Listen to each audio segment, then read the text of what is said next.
Live from Orlando, Florida, you're listening to the Orlando Magic HQ podcast, the voice of Magic fans. Join us every week for a unique fan perspective on all of the latest Magic news and updates. The show starts now. What's up, Magic fans? Welcome back to another episode of the Orlando Magic HQ podcast, brought to you by the Belly Up Sports Podcast Network. We're your hosts, Al, myself, Anthony. Today is June 23rd, and we are recording this immediately after the 2023 NBA Draft. And in today's episode, we're going to talk about our reactions, man. We were just at the Amway, and we selected our two picks, and we're going to jump right into kind of our thoughts on it. And man, how do I explain this draft? I'm still, if I'm being honest, man, I'm still dumbfounded. I feel like dumbfounded is like the appropriate verbiage for what this draft is. Jeff Weltman has to be like the smartest person in the room, man. Like he's got to be like the smartest, president of basketball operations in the whole entire NBA, because he knows something that we don't know. He knows something that nobody in the national media that does mock draft, like he knows something that we're not privy to, because the sixth pick, let's start off with that. We selected Anthony Black with the sixth pick. The whole entire arena, nobody was shocked. Nobody's shocked that we drafted Anthony Black. Not one person was shocked. I think it was a little bit of a disappointment. And not that Anthony Black is a bad player. He's a big guard, 6'7", playmaking, has issues with shooting the basketball, which is a lot of concern that the Magic fan base has, which is rightfully so. Oh, and by the way, we also have Cole Anthony, Markelle Fultz, and Jalen Suggs. Yeah. So I get the frustration, but I feel like Anthony Black is a player that, I can convince myself. Like, give me a couple of days. I'll be able to convince myself. But let's get your reaction. Anthony Black, what's the first thing that goes through your mind? I mean, so we had the ability to be all together at Amway. Our whole HQ crew was together. And something we kept saying to each other was, man, all the mocks have Anthony Black going to the Magic. Like, one thing is for sure, nobody ever knows what the Magic is doing. Like, we've known that for years now. And for this to be right, that was the biggest shock, number one, because we're like, wait, what? So everyone knew? That was a big shock, number one. But number two, we've been saying it for the past couple of weeks. Like, anyone but Anthony Black. That's been our thing. If you go back and watch the past few episodes, that's been our thing. Anyone but Anthony Black. And the reason is non-shooter. He's a guy that it's coming into play against, at the moment at least, Cole Anthony, Jalen Suggs, Markelle Fultz for minutes. He's going to be fighting with them. Can they play together? Maybe. I'm not sure how it's all going to play out. But to give you how I felt in the moment, is just confused. For those two reasons. Everyone had it right, which makes no sense. And number two, how is it all going to play out? In my mind, it's just a little bit confusing at this moment. What about you? What were your first initial reactions when you heard the name Anthony Black going to the Magic? Disappointed, man. Everyone was disappointed. I think that once I heard the name, like I immediately sat down. Well, I kind of messed up, man. I accidentally looked at my phone before the pick, so I knew I saw the name like maybe 30, 45 seconds beforehand, and state of shock, obviously, because mock drafts, I'm talking about everybody had the Magic and Anthony Black. So immediately I'm just like, man, I can't believe we kind of went with what everyone else thought. It's very unlike the Magic. So then in my mind, I'm like, all right, the 11th pick, it's going to be something. It's got to be something off. Like, now it's just not going to be Anthony Black and Grady Dick. Like, I just knew that off the jump, just because we decided to go with Anthony Black. Now, here's the thing, the part that's a little frustrating about Anthony Black. This is giving me a lot of Mo Bamba vibes, like a lot of it. Like I'm getting PTSD. If you remember from Mo Bamba, the year that we drafted him, we weren't going after Mo Bamba. Mo Bamba was who we thought was best player available at that time because Trae Young was already taken by Atlanta, right? So we were kind of forced to go that route. I feel like you can't convince me otherwise. I feel like, Asar Thompson was our pick. And because Asar Thompson was taken, we had to go with now Anthony Black. And that's the part that's a little frustrating because we weren't able to get who I feel is our guy. I could be completely wrong, but I feel like we weren't able to get our guy. Now we're settling, right? A little different than number 11. Right? With the 11th pick, we selected Jett Howard, and we talked about this a few weeks ago, right? We talked about how if Grady Dick is your player, then you draft him to confirm that you got him. We used Tyler Hero as an example, where the Miami Heat drafted him way before anyone thought that he was going to go, right? To make sure that they got their guy. And I told myself that I want the Magic to do that. Well, shit, they did it, right? But they did it in like the most excessive capacity I could imagine. Jett Howard's your guy. You guys made that abundantly clear. That's your guy. My frustration with the 11th pick, because I was shocked. You were shocked. Everybody was shocked. I'm talking about the minute that Jett Howard's name was called, nobody booed. I didn't hear boos. I heard departure. Literally lines of people. I'm talking about immediately. You would have thought that this was a third quarter in the Miami Heat game. Like people were leaving the arena immediately. Draft party is over. I'm going home. Nobody was expecting Jett Howard to go this early. If this is your guy, this is your guy. Why are we drafting him at 11 when literally everybody has him on their board at 20, 22, 24? He would have been there later on. I don't understand. That's the part that's frustrating is I don't understand how we're spending weeks and months negotiating, talking to other teams, trying to find out what other teams are doing, what their needs are. Like, what the hell conversations are we having that we decide to stand pat at 11? Granted, this is what I wanted. I wanted us to use the 2 picks. Damn it, they gave me what I wanted. But this is not the way. Like, this is not it. Why did we draft Jett Howard at 11? Why did we not trade back to 20? If the Magic would have traded back and drafted Jett Howard, I'm okay with that. You maximize, your opportunity. I don't feel like we maximize our opportunity. I don't feel like we did it all. So that's the part that's frustrating. That's the thing, man. I completely agree with you because then that was the same. Our reaction was the same, right? We knew that Grady Dick was available. That's a guy that, again, if you've been listening to our show for months, I mean, you specifically since early January, you've been saying Grady Dick is my guy. And to have him at 11, which we actually never thought he would make it there. Earlier, when we started doing like our mock drafts, our predictions, we did not think he was going to be there. So to have him actually be there, available, ready to go. We said to each other, if we get Dick at 11, I'm okay with Anthony Black. Because in my mind, we did it backwards. We got Dick at 6. We reached. It's okay. But then we got Black at 11. Cool. We can make it work in our heads. Now, that's not what happened, as we now know.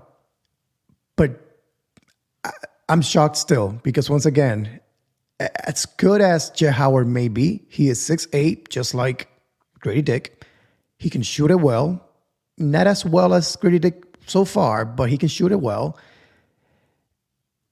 Good height, good weight for the NBA. He's got potential. I've seen some tape on him. Honestly, before this draft tonight, I didn't even watch any tape on him. I'm going to be 100% honest. But I didn't know he was a scorer. I didn't know he was a good shooter, and I didn't know he has good height. He is very similar in a way to Grady Dick, but he's not a specialist just yet. Grady is a guy that could put him on the court October 30th, opening night, whenever it may be, and he's going to demand the attention of the defender because they know what he can do really well. That is shoot the ball. Jett Howard needs to earn that in the NBA. So we may look at this the same way we looked at Butt Knight a few years back and said, oh my God, that's the guy we wanted. And instead we got Franz, and he came back to shock us all. Like, wow, they knew what they were doing. Hopefully that's the case.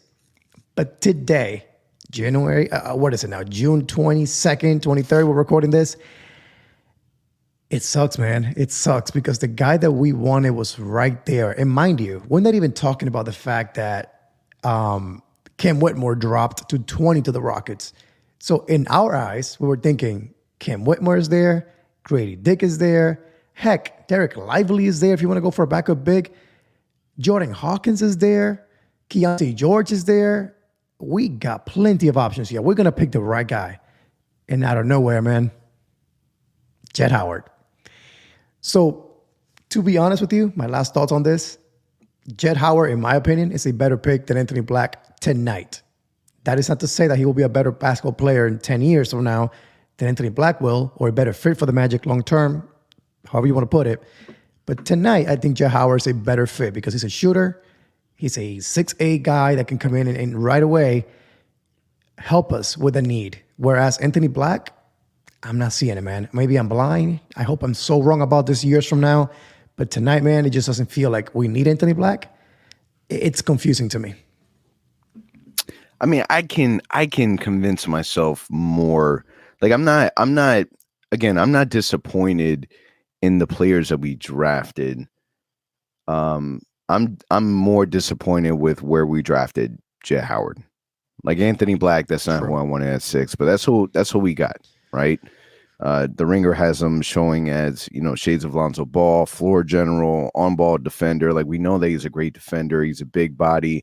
When you look at the identity of the Orlando Magic, you're looking at good character individuals. You're looking at big bodies. You're looking at length. You're looking at versatility on the defensive end. Like that's the identity that the Orlando Magic wanted to create, right? This is the epitome of that. You're looking at a 6'7" point guard, true point guard, playmaker. Markelle Fultz, as much as we love Markelle Fultz, he's had his injuries. We haven't been able to rely on him since we've had him. We haven't been able to. This was probably his most healthiest season that we've had with him. And he missed a big portion of it due to an injury that was non-basketball related, right? We feel confident. Like I feel confident. Like you put Anthony Black and you put Markelle Fultz in the court right now. Markelle Fultz is going to destroy Anthony Black. Point blank period.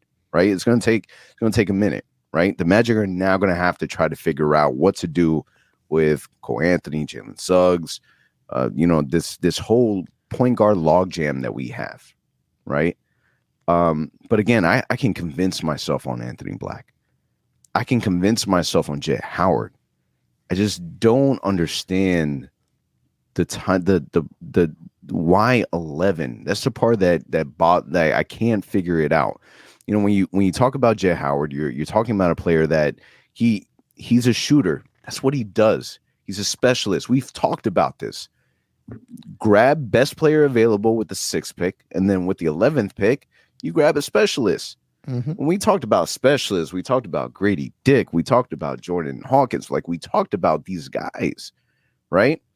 Jett Howard was a player that, we've early on when we started talking about the draft, he was someone that did catch my attention because he was a shooter. Like we're talking about a player that shot 37% from behind the 3-point line off of 7 attempts per game. This guy can shoot. Mm-hmm. He can catch and shoot. He can create his own shot.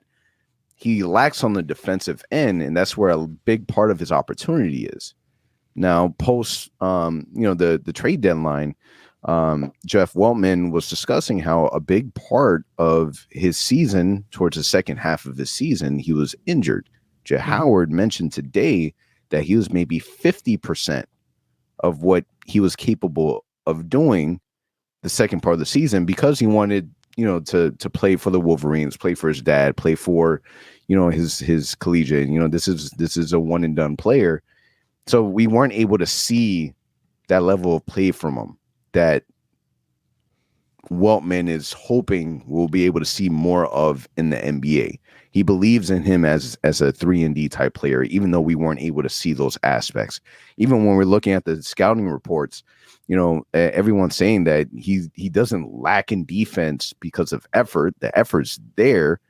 It's just the awareness. It's him being flat-footed. It's a whole bunch of different dynamics. But again, why are we drafting this guy at 11 when you have the national media, where you have the Ringer having him mocked at 24? You have ESPN mocked at 20. You have Bleacher Report mocked at 26. Like, why? Dude, you could have waited so much more. Like, Grady Dick wasn't off the board. Hawkins wasn't off the board. Keontae George wasn't off the board. Like, all these players, like people that were expected to be great shooters, like by you drafting Jett Howard at 11, you are stamping it, stating that this is the best shooter in the draft. Meanwhile, you have Jonathan Wasserman from Bleacher Report saying that he believes that the Magic are going to greatly regret passing on Grady Dick. He gave us an average of a C-, a grade of a C- for our draft. I think ESPN gave us a D. Nobody is impressed with our drafting. Now, nobody is saying, man, the Magic, watch out. You need to fear them. Nobody's excited about these draft picks. Not one person. No, and I mean, I think that includes the two of us. Unfortunately, it's tough. I was just playing with that too right now. I'm like, all right, let me look and see where he was mocked to be picked. And to your point, Jett Howard in the 20s, pretty much by everyone that I'm seeing right now. And to your point, like, why not trade back? Even with Anthony Black, I kept thinking, hey, maybe we picked him at 6 for Utah or for Washington. I know they really liked him a lot. Maybe we're going to trade back and get Taylor Hendricks, whatever it may be. No, that didn't really happen. And the Magic were quick to be in a media press conference right after, which basically guarantees that they're done for the night. That's confirmed. It's a tough pill to swallow. And again, I'm going to say this on the record. We're being recorded right now. This will be on YouTube tomorrow morning. I truly hope that we look back at this draft and people laugh at us. They call us fools, that we're wrong. Listen, I'll be the first one to admit it. I hope that is the case. It's just really, really tough tonight again to go to sleep thinking, man, the guy we wanted, the guy that I think everyone in the world that has to do with basketball and draft and had us taking Grady Dick for a reason. We need spacing. And again, Jett Howard can do some of it, but to your point, he's not a specialist today. He's not a guy that you can play in preseason and game 1 next to Franz and Paolo and will help create that drive to the basket, that spacing that we need. Grady Dick can do that from day 1. Jett Howard, again, he's going to have to earn that at the NBA level because, again, he shot it fairly well from three-point range in college. Maybe he was hurt. I can see why. Again, he's a great prospect. I saw some tape on him after I got home, and he looks good. At 6'8", he moves really well. But, man, for tonight, it is a tough pill to swallow. Yeah, and then we talk about the 36th pick, second round. I know the Magic, we don't like our second round picks. I get it. But damn it, man, we got two-way spots. It's so we end up trading our 36th pick to the Milwaukee Bucks for cash considerations and then a future 2030 second round pick, man. It's I don't understand. Like, okay, here's an idea.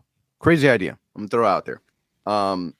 You draft a second round pick, you develop him in the Osceola Magic, you develop him enough to where he's able to contribute to the Orlando Magic, and then I don't know, man, create value, assets, trade him. The Miami Heat does this. That's what they do. Like they draft, they develop, and then it helps out the team, and then they end up trading them for, getting more. It's an ongoing. I got nothing. Meanwhile, you got, a player like Amani Bates that gets drafted by the Cavs at 49. Like, tell you what sucks to your point right now is that these are quality second round picks that we're trading year after year after year. It's not like we're trading the 49th, the 48th. We're trading the 36th, the 34th, 32nd. Like, these are quality players available to you. To your point, you can develop them. They can be the 16th, the 15th man on the bench, whatever it may be. But there's some potential there still. You're not drafting towards the end of the draft. There were guys in the second round that we could have taken a flyer at and said, hey, let's put you in Summer League. Let's put you in Lakeland, whatever it is now, Osceola. See what happens with you next year, over the next couple of years. Give it a shot.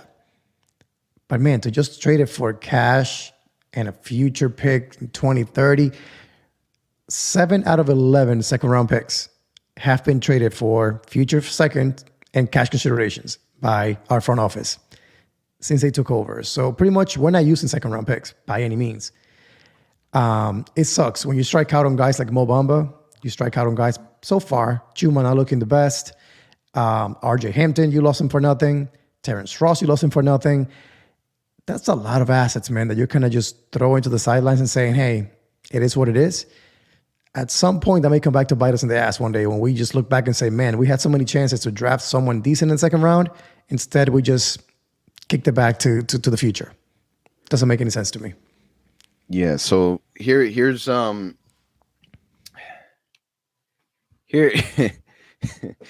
thing. So the great thing is that Paolo Banchero is excited. You know, he tweeted that he sees the vision, right? You're looking at 6'7" point guard, Jett Howard 6'8", 6'10" Franz Wagner, like you're the 6'10" Paolo Banchero, 6'9", 6'10" Wendell Carter Jr. Like it's a big basketball team. I like that. I like the fact that we still went, with a big specialist. We just gotta see how it plays out, man. And I don't think that there's you can watch as much tape as you want on these guys, and you can try to convince yourself, but we're really not going to know until we actually see them in action. I think that Vegas is going to be the summer league is going to be a good step forward as an indicator. But I think that we're really going to see their value with how they play alongside Paolo and Franz, because now you're drafting these players with the idea that now this is a part of your future. This is your core. These are players that you're drafting specifically because you believe that they'll work well with your star players now. And just to kind of touch base on it, because you had mentioned it earlier, when we drafted Jalen Suggs and Franz, like people were disappointed with the Franz pick, but it didn't really bother people like that just because you were still so hyped about Jalen Suggs. And I feel like there was no element like that, with this pick. And shout out to Hancho Hoops that, he posted this on social media that I thought was at least pretty clever. But Jett Howard, fun fact on him is that he's playing Carmelo Anthony in the new movie Rising Stars, where he plays Carmelo Anthony, and they have LeBron James in there, and the story about him in high school, whatever case may be. So just a little fun nugget there, but we'll see what happens, man. Again, you said it earlier. I hope that we are proven super wrong. I hope that people look at us. I hope that we all look in the mirror the exact same way that we look at Franz, and we're saying, damn, we were off on that. Nobody was on that train. So for those of you that are super high on Anthony Black, and that's your pick, that's your guy, you don't believe in the point guards that we have, kudos to you, man. Congratulations. This is a draft for you. And for any of you that are a big diehard Jett Howard fan, kudos to you. We've added another Michigan Wolverine to the Orlando Magic. Jeff Wellman actually, touched base on that in his post interview. They asked him if there was any connection with how many, Wolverines that we have on this team. And he kind of just brushed it off as it being just a coincidence, which I don't believe, not for a second.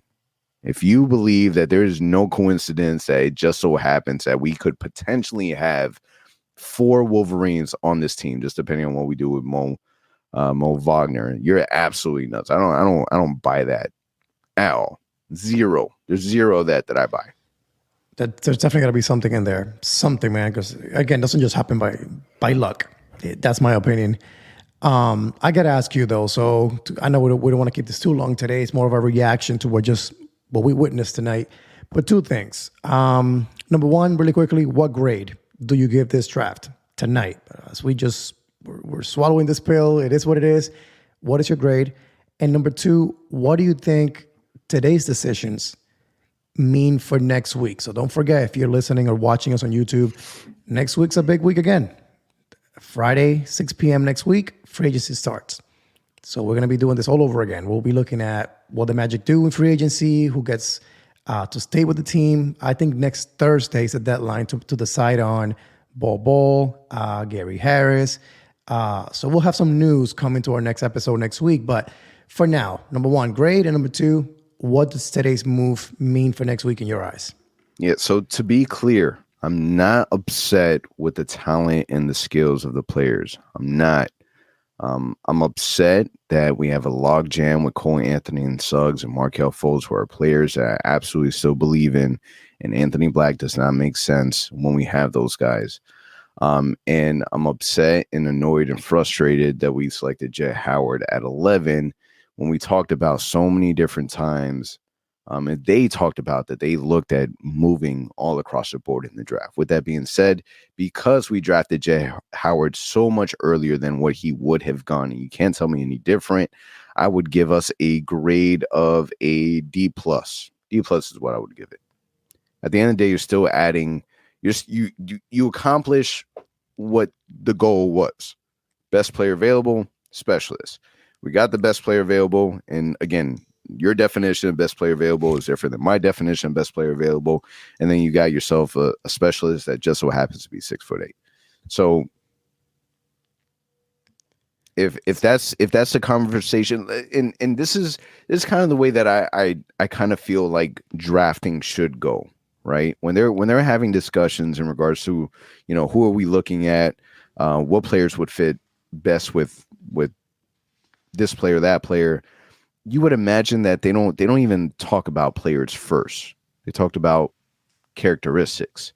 Like, what characteristics do you want in player A, player B, and that you feel would help, raise the team that we have?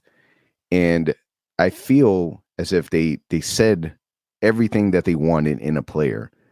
And then when they look at those characteristics with the players that they brought in for workouts and the interviews, that these are the names that fit most with those characteristics. And that's just how I'm kind of convincing myself as to the reason why we ended up selecting the players that we selecting. Now, in terms of moving forward, what do we do next? You got to find out what you're going to end up doing with Gary Harris. You got to find out what you're going to end up doing with Cole Anthony and Jalen Suggs. Cole Anthony already on social media. He sent out a tweet welcoming Anthony Black to the team. He literally says, "Welcome to the team, bro." If I'm Cole Anthony, that's great. Great team player, man. Glad that you're welcoming them into the team. That's awesome. That's great. But if I'm Cole Anthony, I'm pissed off. Simple as that. Like I would feel, if I'm him, I would feel like the team doesn't believe in me. You already lost the starting spot to Markelle Fultz.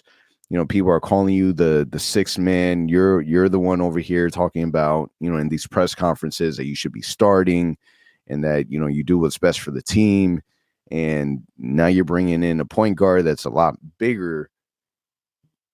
Like, I don't know, man. Like, to me, if I'm Cole Anthony, it just that just doesn't sit right with me fully.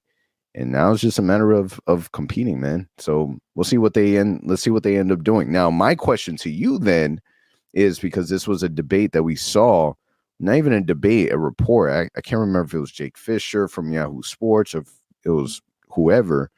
But the report was somewhere along the lines of, the Magic considering on moving on from one of the two between Cole Anthony and Jalen Suggs.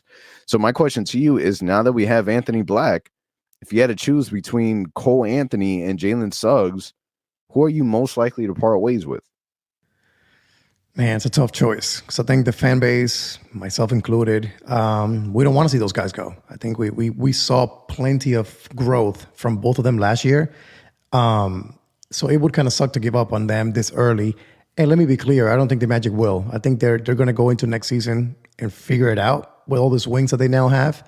I don't think that Gary Harris may stick around unless he wants to continue to be like that new Terrence Ross and just kind of sit on the bench and watch his young guys develop and he just be the vet in the locker room. But I don't know if he wants that. But to answer your question, if anything, I think to your point, Cole Anthony may be the odd man out just because he's got a contract extension coming up. Maybe he is not happy about not being a starter and he wants a new place to go and give it a shot. That may be it. We'll have to wait and see. But I think he would be the one that, in my opinion, will be at risk right now of getting traded. To answer what I asked you too regarding the grades for the draft, I would say I would agree with you. I think a D is what I would give this draft at this moment. Again, I hope I look back at this and laugh at both myself and at you and say, man, we were so wrong. But again, tonight it feels like a D. I don't see a lot of upside right now in this draft. Some talented players, just don't see the fit right away with this team. But one thing is for sure, when you look at the roster, which we tweeted it out, like what the Magic roster looks like right now, the free agents that we have to make decisions on next week, we don't have a backup center right now. And a move that I would really, really enjoy, and I wouldn't mind overpaying this guy, we talked about earlier in the offseason, Brook Lopez. You have not really quite addressed shooting just yet. You need more vets. And you need a guy that likes Orlando, that lives in Orlando, out of all things. Brook Lopez fits that bill. He's a shooter, big guy, can rebound, can block shots, can be a great vet in the locker room. If you need to make me feel better about what we got going on, you add him to this roster as a backup to Wendell Carter, things look a lot better. It's not going to happen? Probably not. But I think we have to address the backup big right now, and we have to find some shooting, man. I don't think we have done enough just yet for me to be satisfied heading into next season with what we got. I mean, listen, this is our knee-jerk reaction to to these draft picks. I honestly, man, my feelings right now from the time that the draft happened, and that was like what, maybe 4 or 5 hours ago. It's 12:30 in the morning right now while we're recording this. I feel like someone kicked my dog, man, and there's nothing that I can do about it. That's what I feel like. I'm hoping that tomorrow there's more of a positive energy. I'm gonna do some research. Not tonight. I'm probably gonna do some additional research tomorrow. I'm gonna convince myself to feel good about this pick because at the end of the day, these guys are now, part of our franchise. They're part of our future. The minute that these guys start playing, it doesn't matter where they're drafted, right? The 6th pick, 11th pick, that all goes away, right? Unless you're the number 1 pick and you're Paolo Banchero and you win Rookie of the Year. Besides that, and none of that matters anymore. They're a part of our team, and now it's our job to root for these guys and root for their success.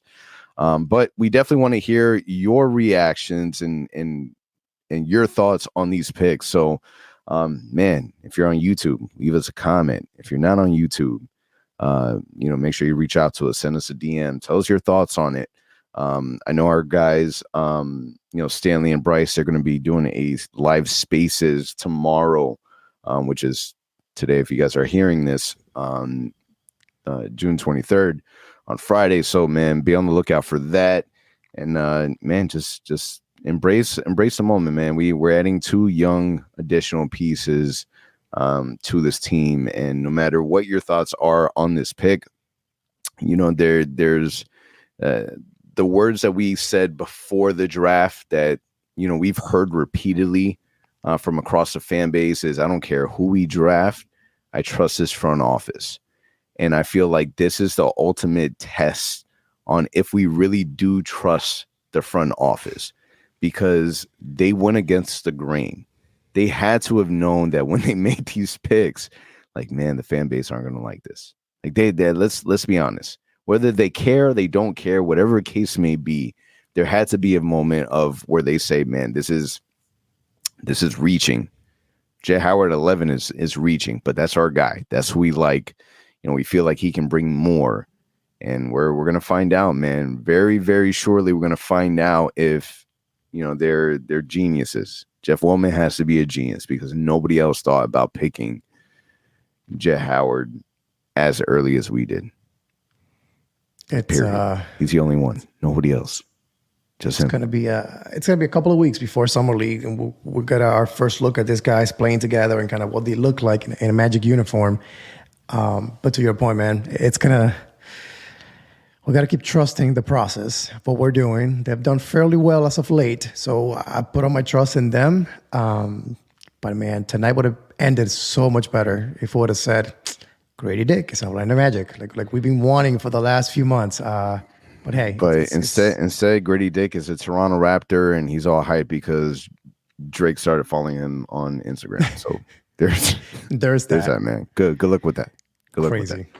Yeah, I mean, so next up is the press conference. So they'll fly them into Orlando. They'll do their media and press conference. So I'm now looking forward to seeing kind of their perspective, their thoughts, and get a little more details and information from the Magic front office in terms of what stood out to them the most and why they decided to reach so high at 11 for Jett Howard. I still can't believe it, man. Yeah, he would have been there at 20, man. It's part of the judgment crazy. Anyways, on that note, it's extremely late, man. It's time for us to go to bed. I appreciate you guys for listening.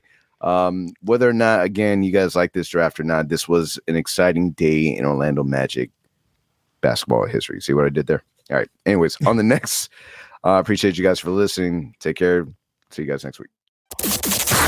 For all the latest Magic news and updates, visit OrlandoMagicHQ.com and follow us on Instagram at Orlando Magic HQ and on Twitter at OMagicHQ.